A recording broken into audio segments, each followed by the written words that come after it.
make sure your cinch is tight. Horses kinda snuffy, cold chill up your spine. You'll get your ass moving, son, we're burning daylight.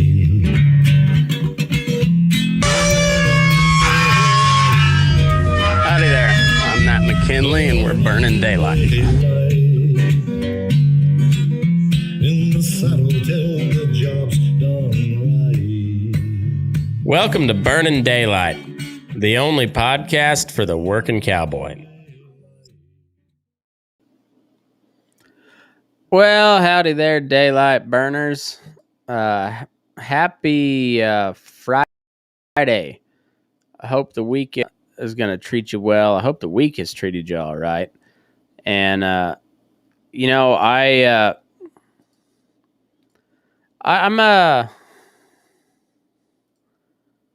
not going to lie. As of here recently, and I think you guys understand this and see where I'm coming from, but I'm a tad bit concerned about where the hell the country is going, and as I'm going to go into in this episode, not just the country, but the entire world.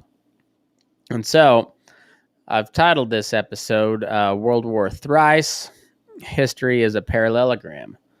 Of course, it doesn't make any sense because I intended it not to make any sense. It was supposed to be a funny joke. Whether you laughed or not, I don't know. I hope so. If not, well, I'll try again. I'll get you one of these days. Don't you worry. Don't you worry. I'll get you when you're least expecting it. Or I'm pretty predictable, really. Dick jokes and making fun of everybody in general. So you'll probably see it coming. But I'm still gonna make fun of you. Anyhow, I listen to a lot of history stuff, whether they podcast or radio or audio books. I read a bunch of stuff and I go down rabbit holes. I don't know. I've got a very curious mind, and not to say that that's always the case. Or for every topic, there's some topics I just don't give two shits about.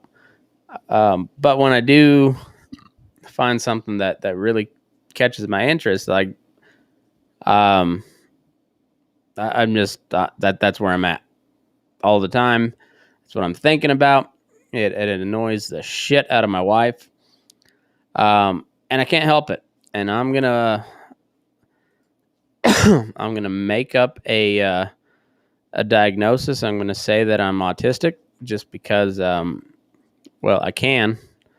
And how dare you to question that, because this is my lived experience here. This guy right here. So, anyway, my wife, like I said, it annoys her because I go deep down rabbit holes and then she has to hear about it. And sometimes it's stuff that she wants to... It's stuff that she wants to talk about or that she's interested in. A lot of times it's not. It's just stuff that I'm interested in. And, she's like, well, okay. When can you move on to the next topic? And I said, well, when I'm damn good and ready, I'm a grown-ass man. Give me another day, please. I gotta read this article. So anyway, I started thinking about. I started with the stock market. Stock market is kind of, well, with all the inflation over the past.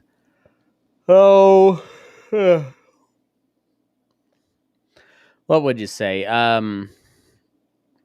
Well, if we're going to be honest, like we go way back till 1971. But let's talk about relevant times, and I'll just go back to March of 2020, when all the whole world shut down. And I'll give Donald Trump a pass, and if I don't know how many left wing listeners I have. I've got plenty of libertarian leaning guys like myself that have some left wing views on social issues and whatnot.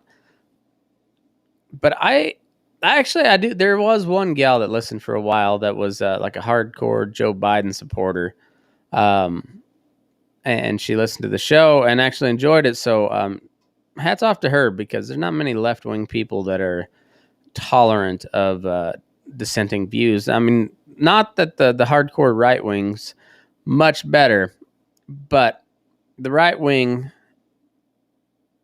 people that you'll never convince generally will at least give you an ear. They'll at least hear you out, whether or not they're actually listening. They'll at least let you speak your piece.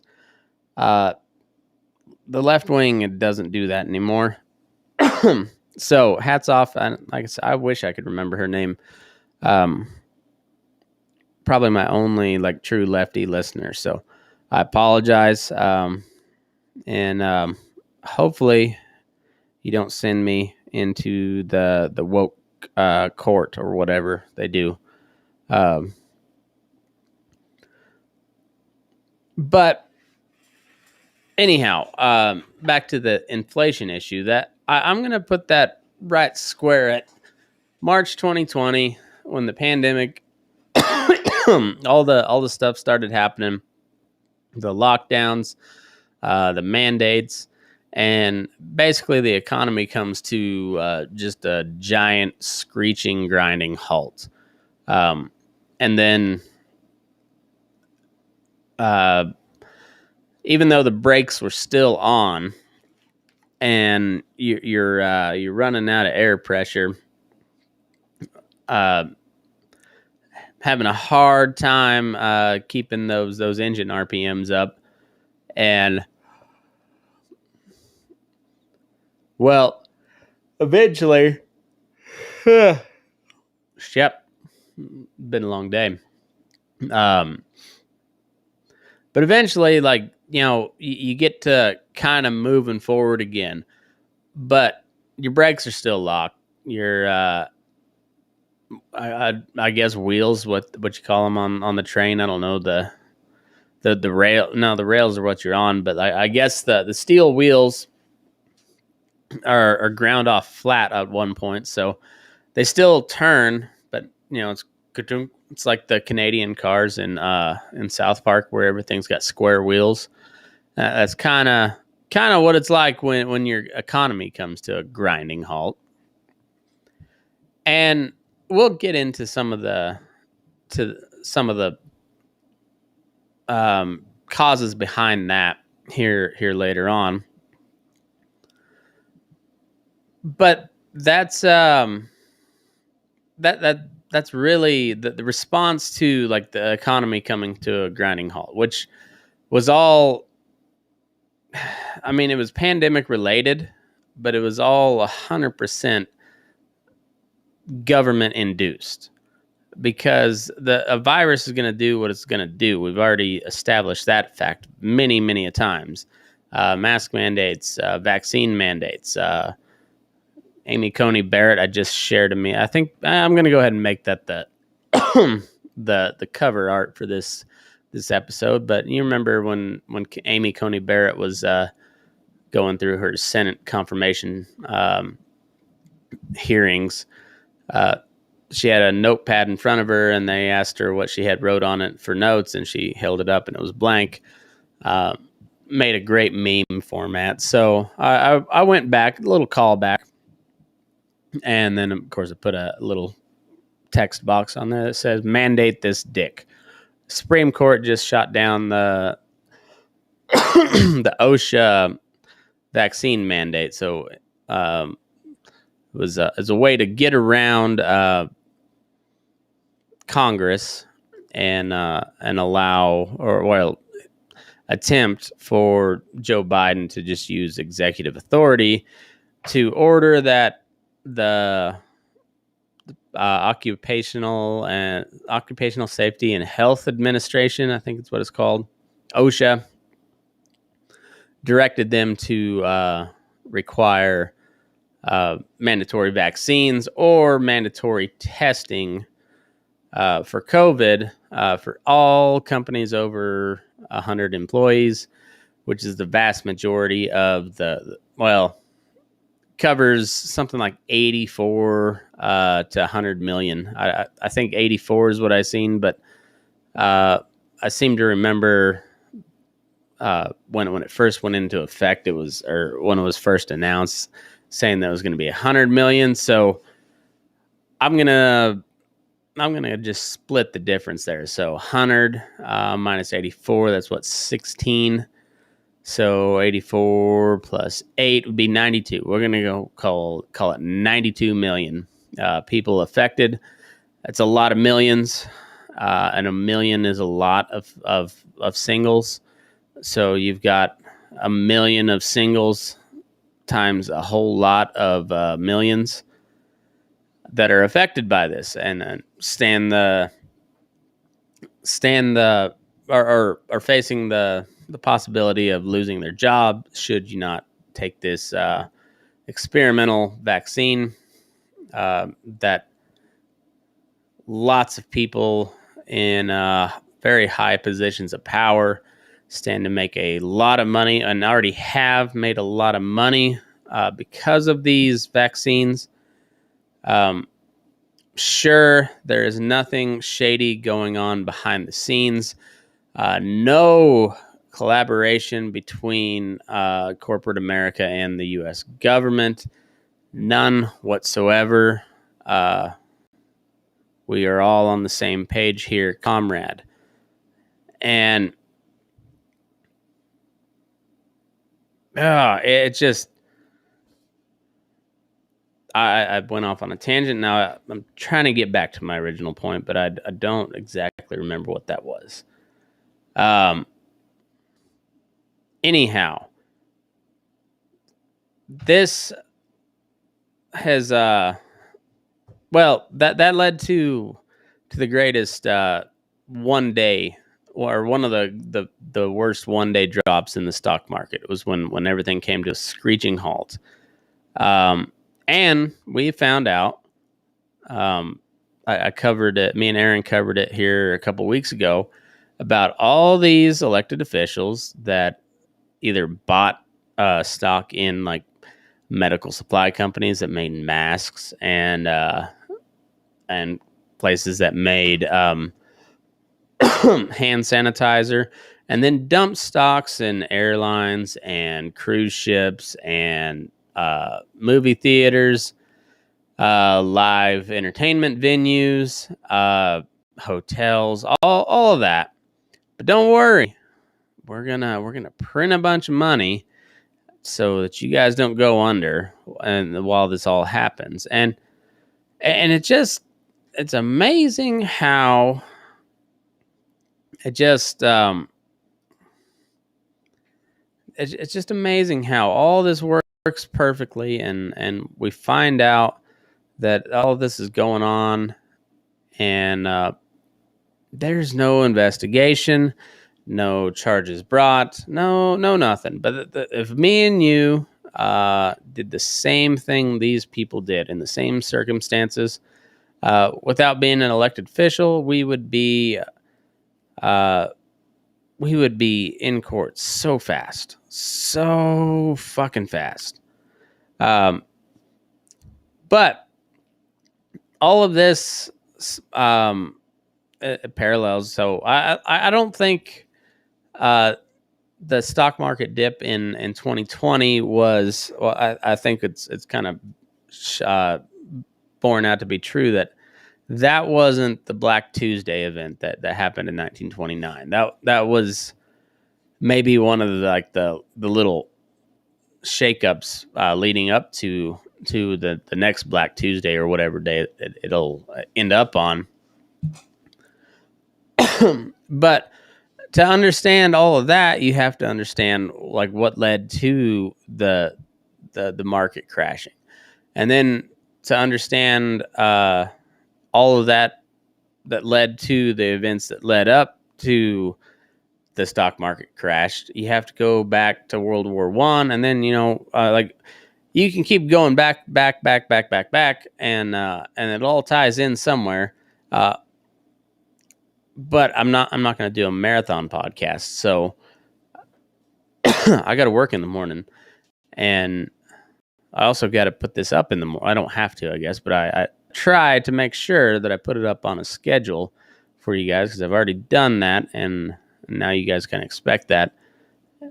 And well, now that's on me. So we got to make a cutoff point at some point. So let's just go to right up. Let's go like 2 weeks before Gavrilo Princip assassinates the Archduke of Franz Ferdinand, the Archduke of Hungary, Austria-Hungary. That's right. So in that time period, we have basically the entire Eastern Hemisphere, or I guess east of the Americas, is basically a bunch of monarchs ruling the world, and they all have colonies all over the globe. And then you have the United States, Canada, which Canada's got a weird deal with the United Kingdom, and they're still like kind of part of the British Empire, I think. And back in 1918, I think they were a full-fledged colony. I don't know for sure. You Canadians are fucking weird, by the way. Like, no offense, love you to death, but your whole deal is fucking weird, especially compared to the U.S., where we told Great Britain to fuck off. Then we came crawling back real close afterwards after they'd let us go. I mean, so like they let us go and we came back, but we're also like, hey, we're not doing that shit again where you just beat us mercilessly. We're not going to do that. We're actually probably going to beat you every now and then. And you see how that has all borne out, where we call, Great Britain our greatest ally or something like that. But yeah, they don't really have much influence over us.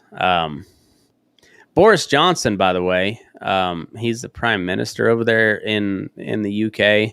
He was kind of like the main, like he was the face of the whole Brexit campaign.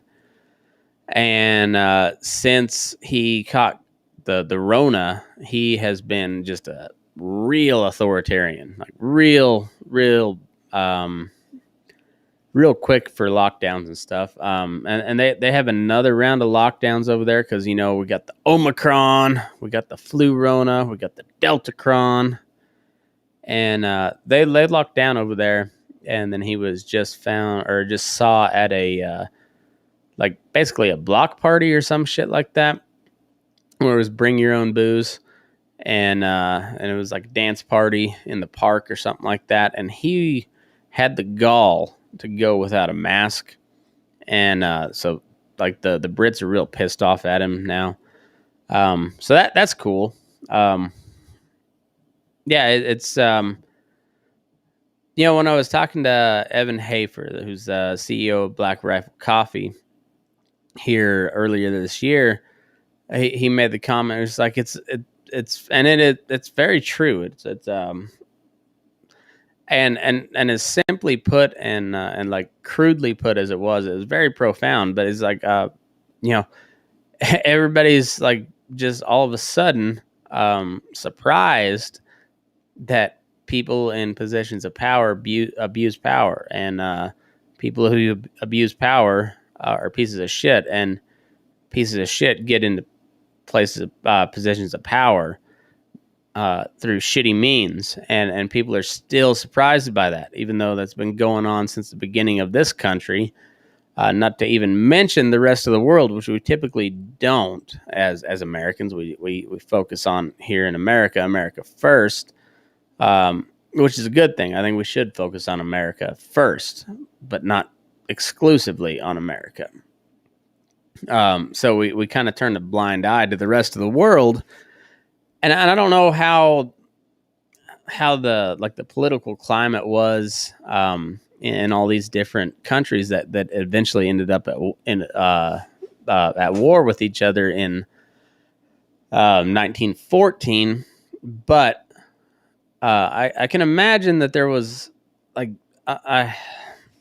looking at the globe right now, you have major political turmoil here within the U.S. You're not seeing anything particularly violent, and I'm not downplaying the riots and shit from last summer, but compared to the rest of the world, that's pretty mild. Like we don't have, we have people pulling down statues, but they're not like pulling down a statue and then attaching the leader whose statue it is to that statue and then dragging them through the streets of the city. So we've got a few steps to go to where you consider where the rest of the world is at. But along those same lines, like you see some just fringe political movement, really kind of capturing the whole narrative here in the U.S.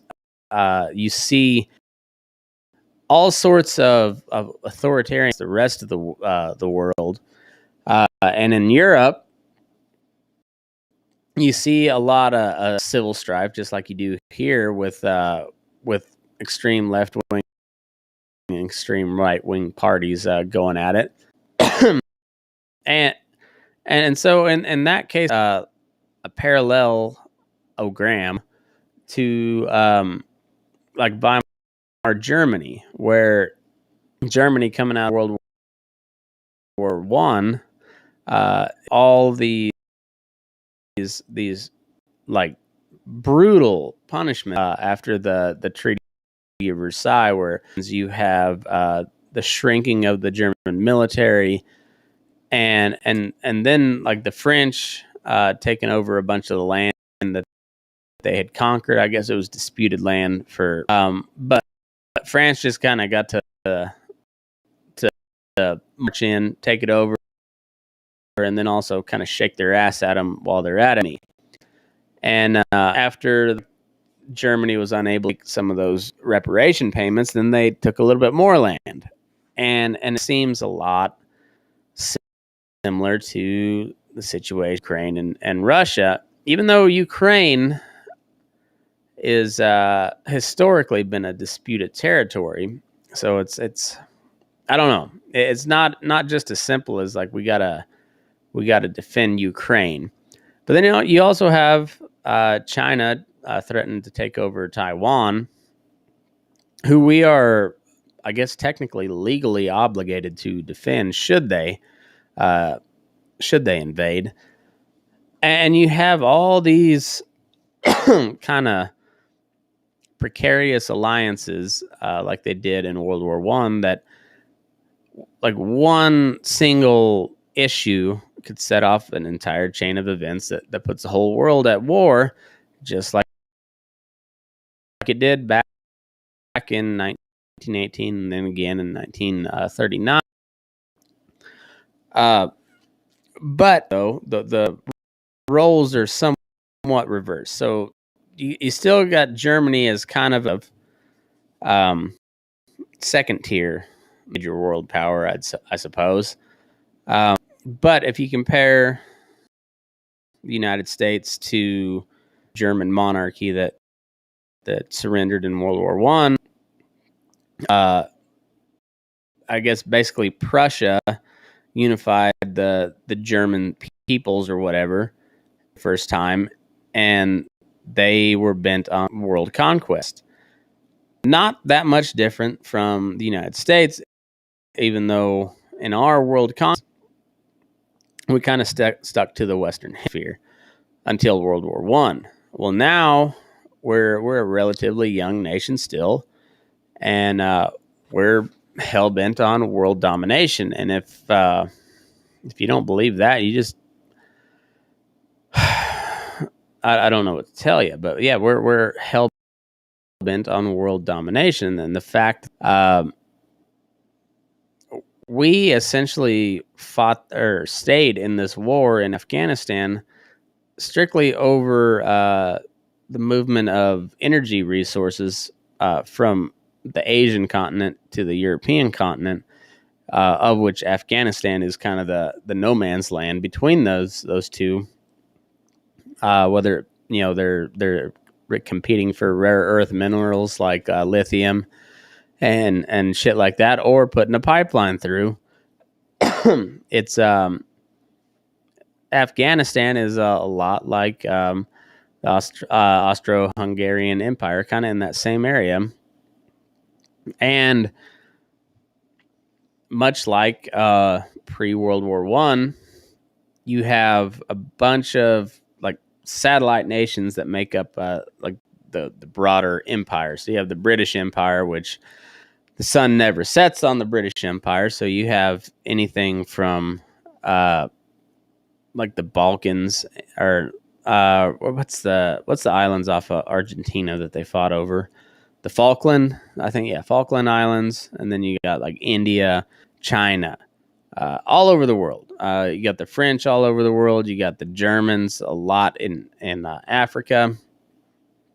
You got the Dutch all over the world, and there's all these treaties and alliances that old leaders had made, different leaders throughout the years had made, and everybody kind of sticks by them because it's easier to do that and talk tough than it is to sit down and be like, hey, maybe this doesn't make sense. We should rethink this whole peace treaty. Like, hey, Taiwan, I know we said we're going to defend you at all costs, but that treaty was made before the PU had nuclear weapons and became, basically major world power. It was all in the past, and I'm sorry, it's not you, it's me, but we probably should not go and defend Taiwan as much money as that would make for a lot of people who own stock in the military-industrial complex. That'd be a big boom if you got stock in Boeing or Raytheon. And but as far as the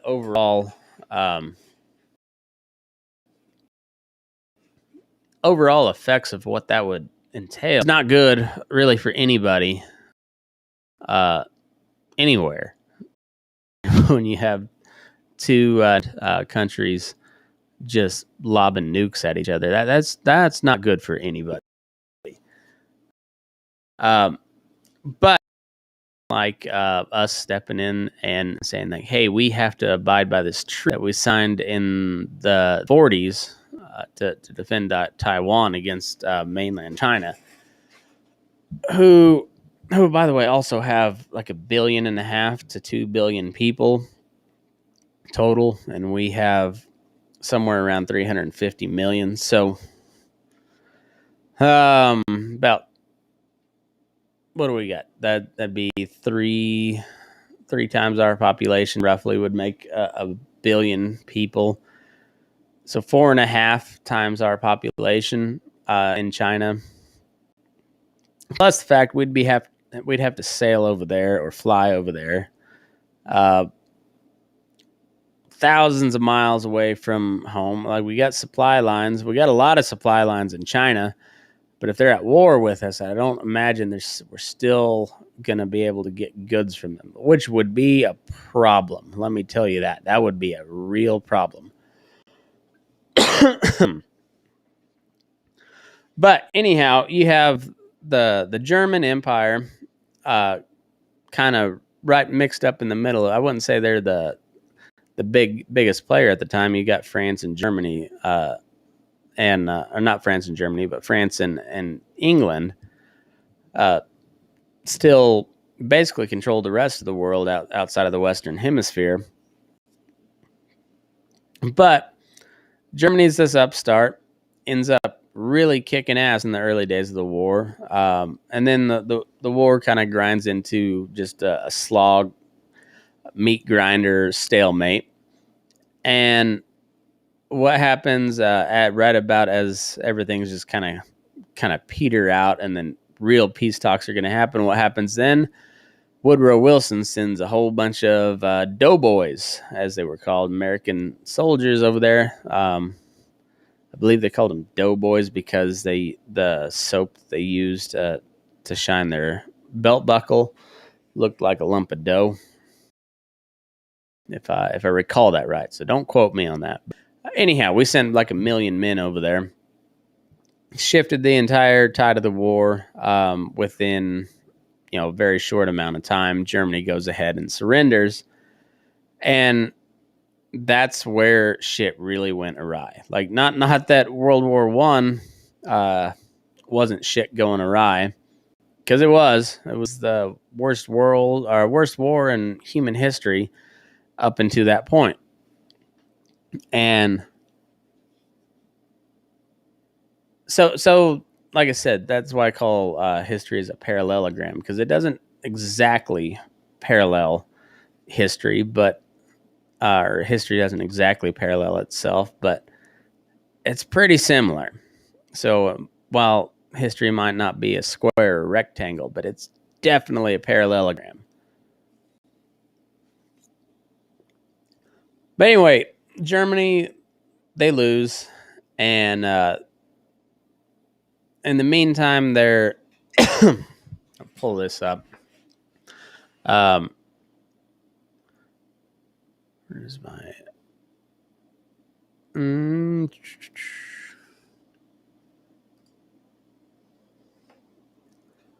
don't know how to do my screen share here.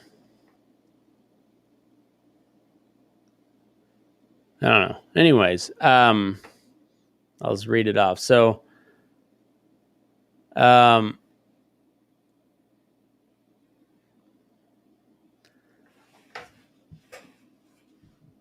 okay, so Weimar Republic was Germany's government from 1919 to 1933.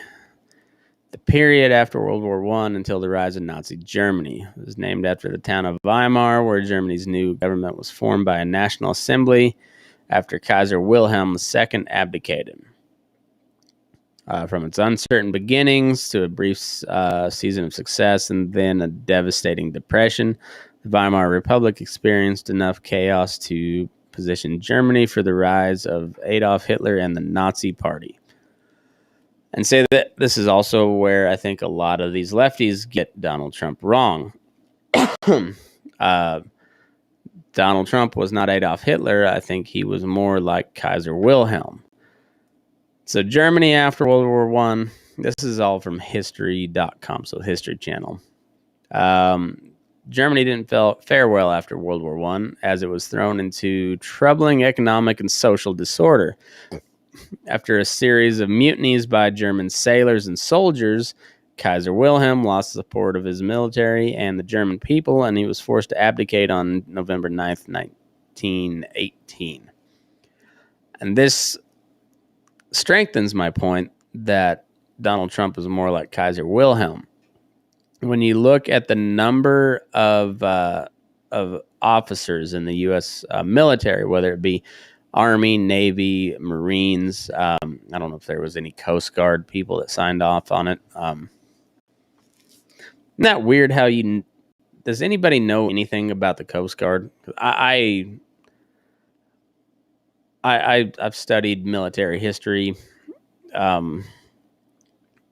good amount. I won't say extensively because there's always people that I'm not a history major. But I've read up on the U.S. military quite a bit.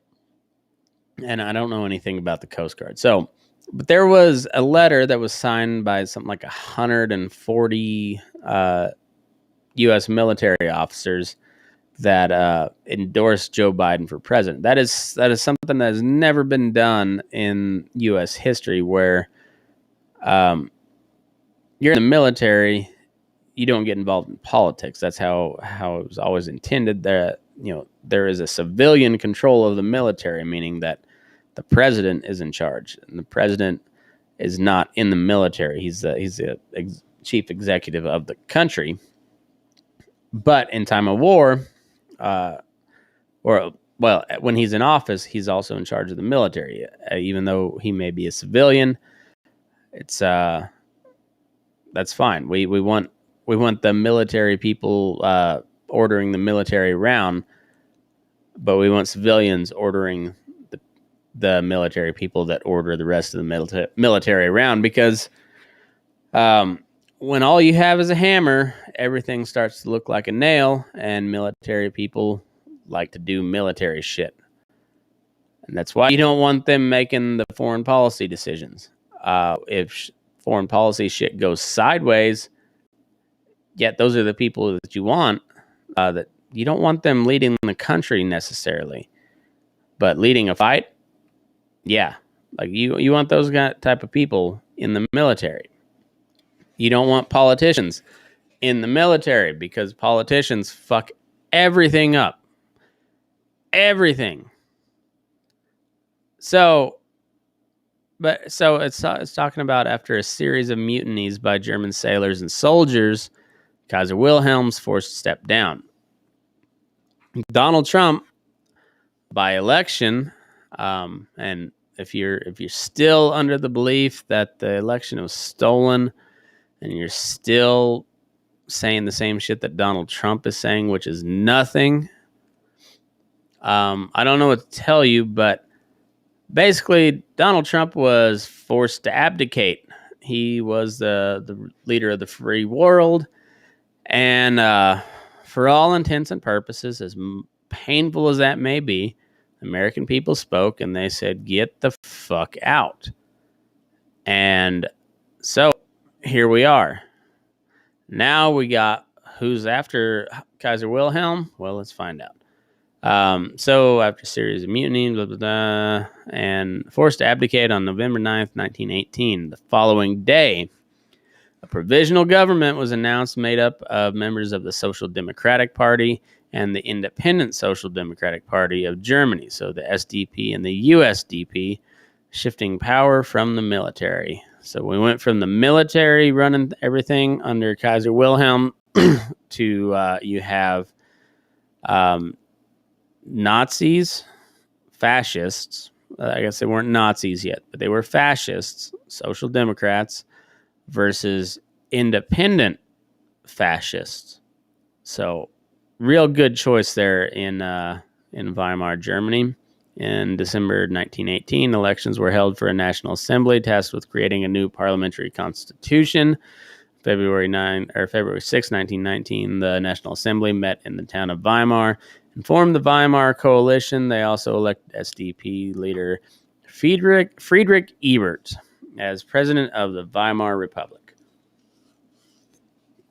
Joe Biden has become the Friedrich Ebert of the modern-day Weimar Republic, in my opinion. On June 28th, the Treaty Versailles was signed, which ordered Germany to reduce its military, take responsibility for the World War I, relinquish some of its territory, and pay exorbitant reparations to the Allies. It also prevented Germany from joining the League of Nations, which wasn't, turns out, it was a nothing gig, but in there, and so much so that the people that created the League of Nations, meaning us, the United States of America, it was our idea, or Woodrow Wilson's idea, but he was the leader at the time, so it was our idea, and it was such a bad one that in 1918, the United States formed this League of Nations and then refused to join it. But in the case of Germany, kind of sucked for them that they were not in the League of Nations, because they had no say in what would happen going forward on the world stage. So the Weimar Constitution on August 11th, 1919, Weimar Constitution signed into law by President Ebert. The law faced venomous opposition from the military and the radical left. The Constitution contained 181 articles and covered everything from the structure of the German state or the Reich, and the rights of the German people to religious freedom and how laws should be enacted. And in it was the German Reich is a republic. The government is made up of a president, a chancellor, and a parliament, or the Reichstag. Representatives of the people must be elected equally every 4 years by all men and women over the age of 20. 7 years for the term for the president. All orders of the president must be endorsed by the chancellor or a Reich minister. Article 48 allows the president to suspend civil rights and operate independently in an emergency. That'll be an important one that we'll revisit. Two legislative bodies, the Reichstag and the Reichstat, were formed to represent the German people. All Germans are equal and have the same civil rights and responsibilities. All Germans have the right to freedom and the freedom of expression, the right to peacefully assemble, the right to freedom of religion, and there is no state church. State-run public education is free and mandatory for children. All Germans have the right to private property, and all Germans have the right to equal opportunity and earnings in the workplace. So, doesn't sound bad, minus the whole Article 48 part, where the president can suspend all of those rights that are guaranteed to you there. Despite its new constitution, the Weimar Republic faced one of Germany's greatest economic challenges, hyperinflation. Once again, sound familiar. Thanks to the Treaty of Versailles, Germany's ability to produce revenue-generating coal and iron ore decreased. As war debts and reparations drained its coffers, the German government was unable to pay its debts.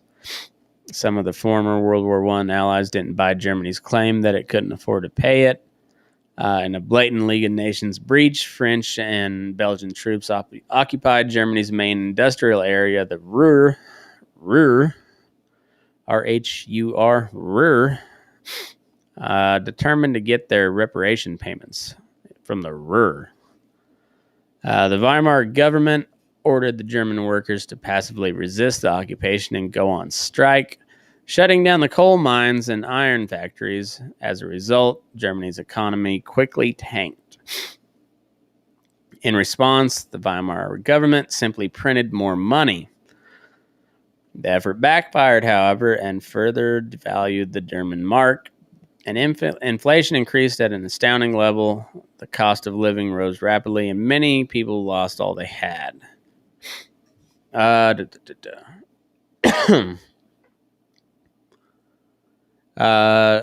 So that's kind of, I didn't read much into much after that, but that and I also read somewhere that on I can't remember if it was January 13th or 14th, but either way, on this day in history, whether it be when I'm recording it or when you're listening to it, is the day in, I believe it was 1919, that Adolf Hitler was arrested. So, like I said, parallelogram. History is a parallelogram. So, going back to Kaiser Wilhelm, he comes out of World War I. In a disgrace. He is trying to hold everything together. I've talked about this many a times, but go listen to Dan Carlin. I think you have to go buy the episodes now, but they're like $1 a piece. well worth the money. But he does a series of episodes on it's called Countdown to Armageddon, and it's all over the everything leading up to World War One and World War One itself. It's really fascinating, and as the U.S. enters World War One, really, like I said, really shifts the balance of power. The war in Europe had basically ground to a halt, and they were just basically just lobbing shells back and forth to each other's.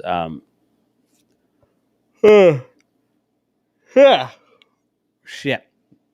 They were just lobbing shells into the trenches at each other, and no real progress was made. You'd gain like a couple yards, catch a nap just in time for the other side to come push you back another 3 foot, and you're right back where you started, except your trench has been bombed out, so you got to dig just so you can get down away from the machine guns, which is the first war ever that extensively used machine guns, and it's a nasty deal, and it's basically leading up to the point where France and Germany are going to have to shake hands and say, hey, let's get something done here.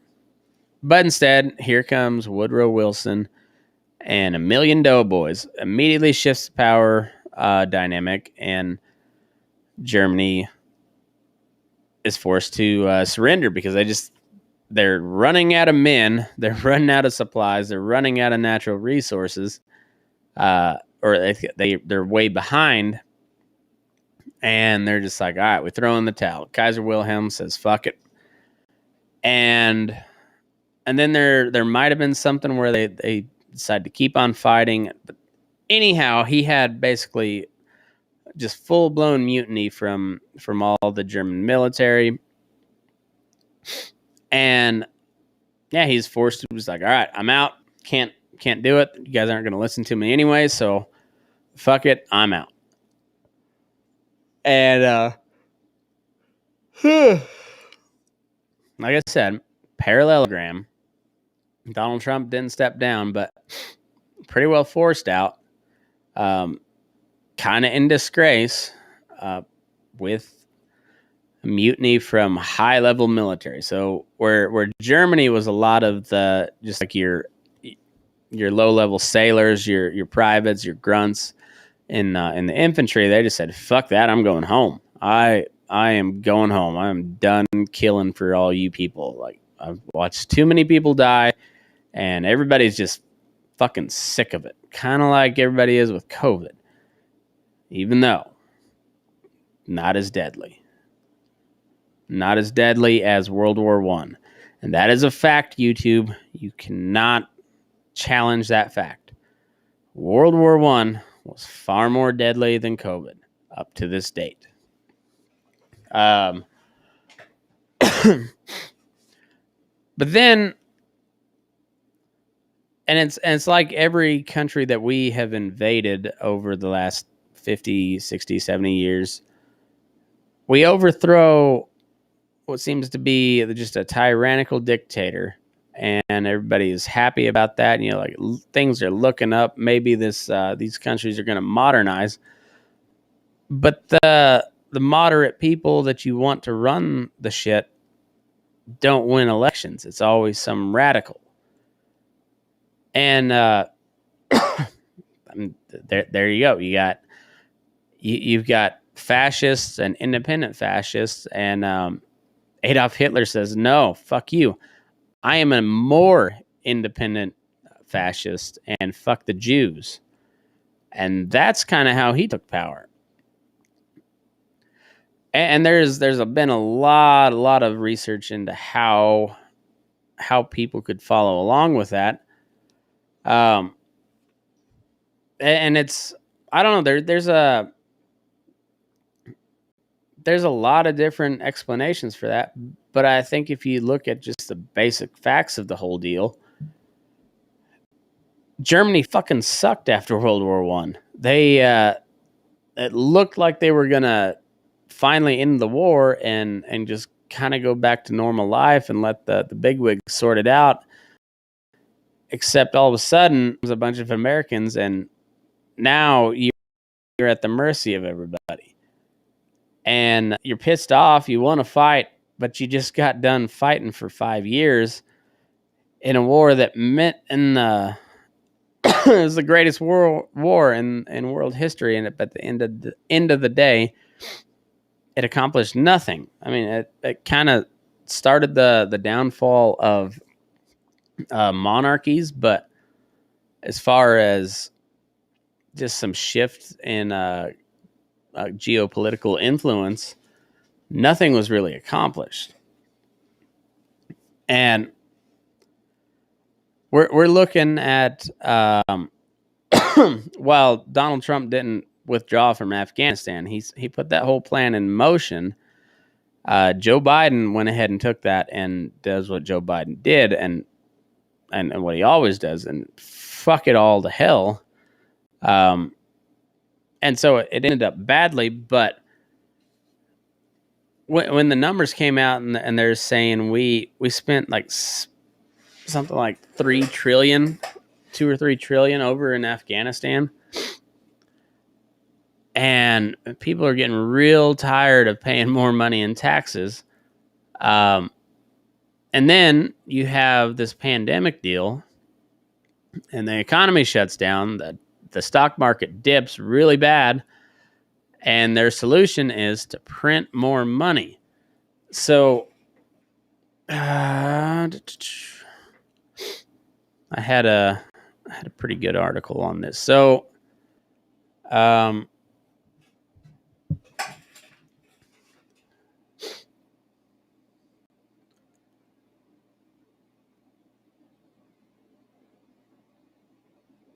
there was a really good quote, and damn it, I should have highlighted that.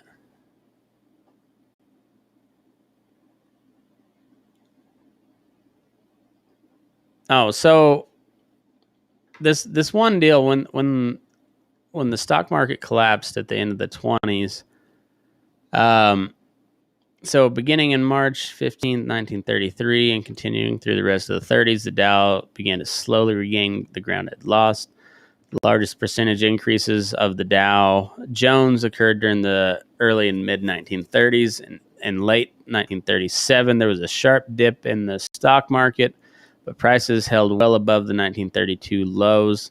The Dow Jones did not return to the peak of its closing of September 3rd, 1929 until November 23rd, 1954.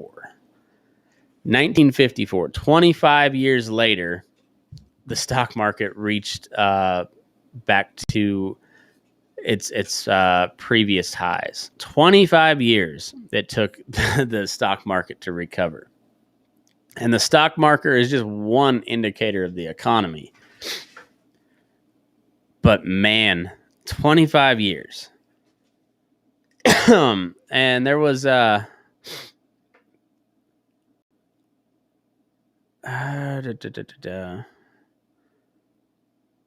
here it is. It's up. So the Roaring '20s was a decade following World War I that led to the crash. It was a time of little wealth. It was a time of wealth and excess building on post-war optimism. Rural Americans migrated to the cities in vast numbers throughout the decade with the hopes of finding a more prosperous life in the ever-growing expansion of America's industrial sector. Despite the inherent risk of speculation, it was widely believed that the stock market would continue to rise forever. On March 25th, 1929, after the Federal Reserve warned of excessive speculation, a small crash occurred as investors started to sell stocks at a rapid pace, exposing the market's shaky foundation. Stinky, shaky foundation. 2 days later, banker Charles E. Mitchell announced that his company, the National Citibank, would provide $25 million in credit to stop this market slide. Mitchell's move brought a temporary halt to the financial crisis, and call money declined from 20% to 8%. However, the American economy showed ominous signs of trouble. Steel production declined. Declined. Construction was sluggish. Automobiles sales went down, and consumers were building up large debts because of easy credit. Does that sound familiar? We're starting to see a lot of shortages. Steel, lumber, automobiles have went down, or the automobile sales have really went down, and not for the lack of demand. There has been plenty of people looking for them because there's easy credit out there. The credit system is a lot more fucked than it was back then, but for a good amount of people, it's pretty easy to get some money lended to you at very low interest rates, almost zero interest rates. And I just like, despite the inherent risk of speculation, it was widely believed that the stock market would continue to rise forever. We're going on 5 years of presidents now, saying that the stock market has reached record highs. You've never seen such a tremendous stock market. It's the best stock market. It'll blow your mind. Everyone agrees. And then, come on, man. Look at the stock market, guy. Come on, Corn Pop. We got a lot of numbers, Jack. A lot of numbers. Come feel my leg hair. Yeah, but both of them are bragging about the stock market as if it'll never dip at all. And we saw some pretty significant dips. Some really significant dips over the last couple of years. And the economy did not crash. But how many times can it do that? And I don't know, that maybe I'll have to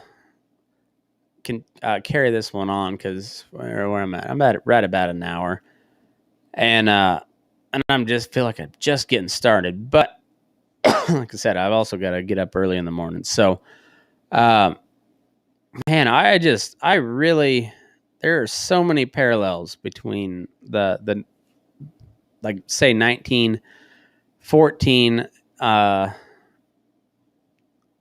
to like the 1930s and today, and this last 5-6 years that we've been in. It's so many parallels.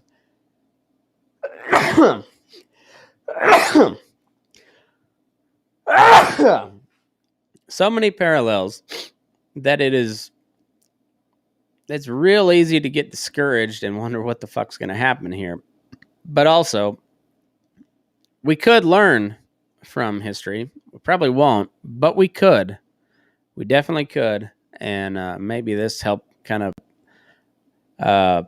put things in perspective as to like how similar things are as to when the world went to shit.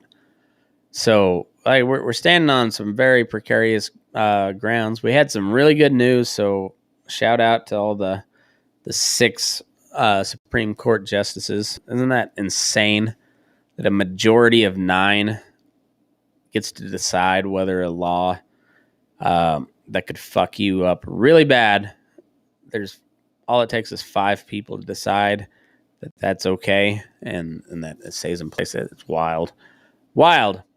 Granted, I know it's better than a lot of other countries, but it still could be better. Anyhow, I think shit's going to get wild here. I don't know when, but shit's going to get crazy. And I'm going to try to be prepared for it. Hope you guys are too. But if it comes within the next month or so, make sure you get your ass to Elko and see some live music before everything goes to hell. Stage Door, 28th and 29th will be on from 8 to 10. Myself, Sam McHugh, Matt and Rachel Wilson, the Wampus Wilsons, and my buddy Eric Shields from down in Oklahoma.